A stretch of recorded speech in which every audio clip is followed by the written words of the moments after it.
Ini beritanya minggu keempat, judulnya adalah Faktor Otoritas dalam Tubuh Kristus dan dalam Gereja-gereja Lokal. Ini salah satu faktor vital lagi dari topik yang besar, faktor-faktor bagi pemulihan kehidupan gereja. Ya, apa hubungannya otoritas ini dengan kehidupan gereja? Ya, ini sangat berhubungan. Otoritas itu sangat berhubungan dengan pemulihan kehidupan gereja. Ya, kita perlu melihat ini dan kita perlu menyadari ini. Jadi ada dua poin yang sangat penting: otoritas dalam tubuh Kristus dan juga otoritas dalam gereja-gereja lokal. Ya, minggu lalu kita sudah membahas mengenai tubuh Kristus dan juga kita membahas mengenai kesadaran tubuh Kristus, di mana gereja lokal adalah ekspresi dari tubuh Kristus. Tetapi dalam kehidupan kita sehari-hari, dalam kehidupan gereja, ada satu administrasi, ada satu pengaturan, ada satu pemerintahan. Tetapi ini bukan hierarki, ya, bukan organisasi, tetapi saudari ini adalah satu administrasi. Karena Allah kita itu Allah yang tertib, Allah yang teratur. Dia membuat satu tatanan, ya, di dalam penghidupan gereja. Ya, ada satu ayat yang mengatakan bahwa kepala dari setiap laki-laki ialah Kristus. Ya, kepala dari Kristus ialah Allah. Ya, jadi saudari, Allah telah memberikan kepada Kristus segala kuasa di bumi maupun segala kuasa di surga. Ya, saudari, tadi kita baca itu pasal 1 ayat 22. Di sana mengatakan bahwa segala sesuatu telah diletakkan di bawah kaki Kristus. Berarti Kristus telah menjadi otoritas. Ya. Nah, Kristus ini yang menjadi kepala segala sesuatu ini diberikan kepada gereja menjadi kepala kita. Ya. Jadi saudari, kita perlu melihat ini. Kristus yang itu adalah Allah yang telah menjadi manusia, itulah menjadi otoritas kita di dalam kehidupan gereja. Ya. Saudari, di alam semesta ini Allah adalah otoritas yang tertinggi yang telah memberikan kekepalaannya kepada Kristus. Ya, Kristus menjadi kepala gereja. Ini satu tatanan, ini satu urutan. Ya.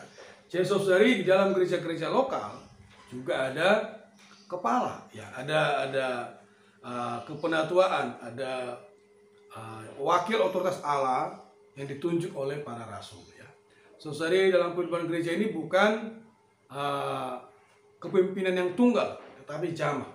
Jadi sebenarnya kita boleh mengatakan tidak ada pemimpin atau otoritas secara definitif, tetapi sebenarnya adalah kepemimpinan secara jamaah.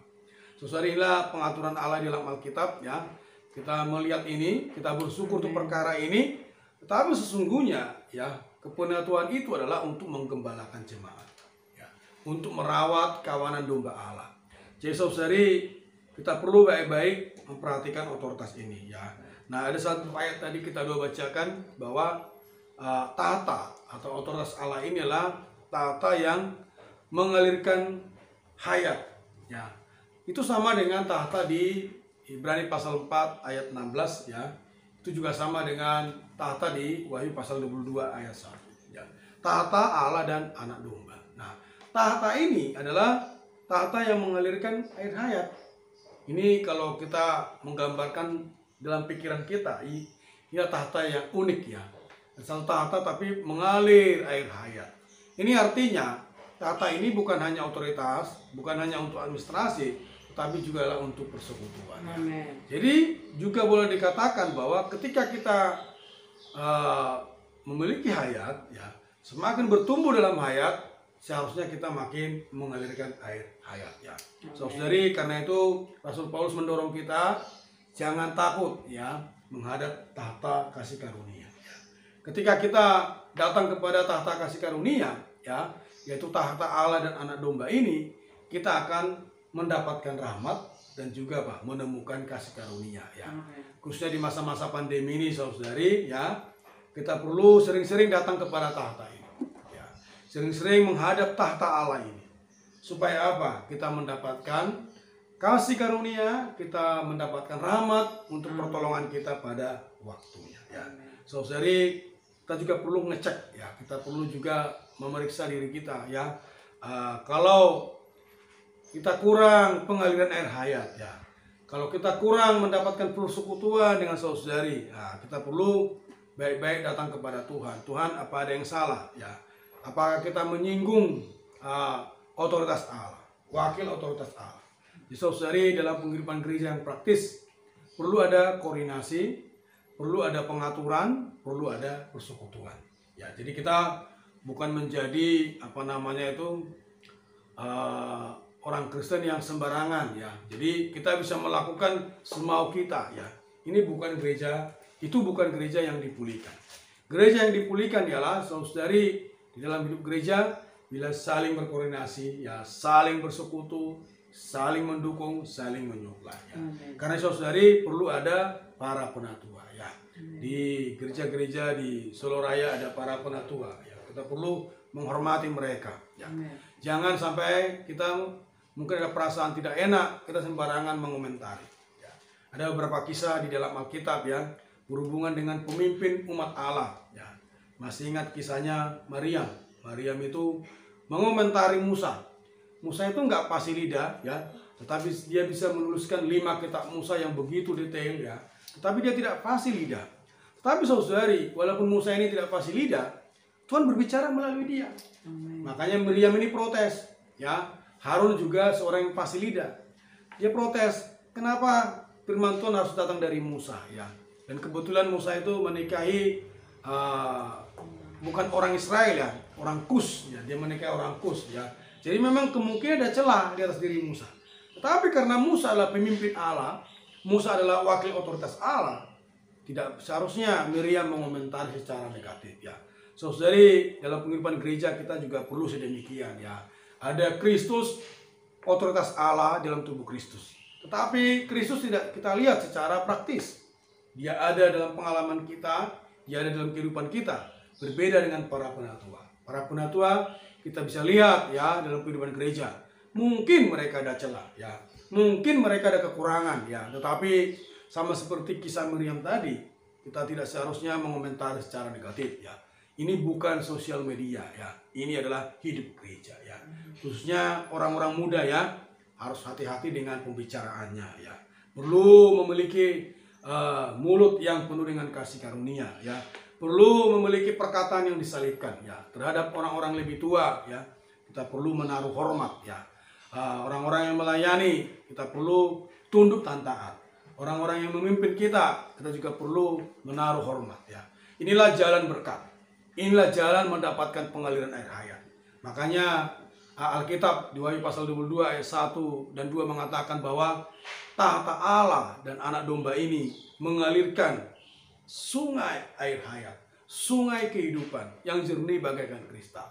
Artinya apa? Ketika kita berada atau taat dan tunduk kepada wakil otoritas Allah, atau ketika kita berada di bawah kekepalan Kristus, kita akan mendapatkan aliran-aliran air hayat ya. Inilah pemulihan Tuhan, inilah gereja yang dipulihkan ya. Saudari, kalau pengalaman kita akan persekutuan hayat ini, atau atas pengalaman kita atas pengaliran hayat ini masih terputus-putus, itu bukan hidup gereja. Itu masih di padang gurun. Jadi dapatnya masih potong-potong. Hidup gereja adalah hidup gereja yang terus-menerus menikmati pengaliran air hayat. Jadi dalam gereja itu ada kepala, ada wakil otoritas Allah ya. Ketika kita taat kepada mereka, ketika kita tunduk di bawah kekepalan Kristus, kita akan senantiasa mendapatkan aliran-aliran air hayat ini ya. Semoga kita menyadari ini, semoga kita nampak ini ya, dan Tuhan merahmati kita ya. Di dalam kehidupan gereja kita baik-baik ya, tunduk dan taat di bawah kekepalan Kristus ya. Ada wakil otoritas Allah, kita perlu hormat kepada mereka, kita perlu berada dalam koordinasi mereka, dalam pengaturan mereka ya. Semoga kita nampak ini, Tuhan mendapatkan kita, Tuhan mendapatkan gerejanya ya. Mari kita berdoa ya. Tuhan Yesus, terima kasih ya Tuhan. Amin. Oh, kami bersyukur kepadamu. Amin. Oh, untuk kekepalan Kristus. Amin. Tuhan di alam semesta ini, Amin. Tuhanlah penguasa segala sesuatu. Ya. Tuhan, dapatkanlah kami Tuhan di dalam kehidupan gereja kami. Amin. Kami juga bisa taat, Kami bisa juga tunduk ya Tuhan Amin. kepada wakil otoritas-Mu. Ya. Terima kasih ya Tuhan untuk gereja-gereja Amin. lokal. Pulihkanlah penghidupan gereja Amin. kami. Ya. Biar kami senantiasa ya Tuhan Ya. bisa menikmati pengaliran air hayat Amin. dari takhta-Mu yang meluap-luap itu. Ya.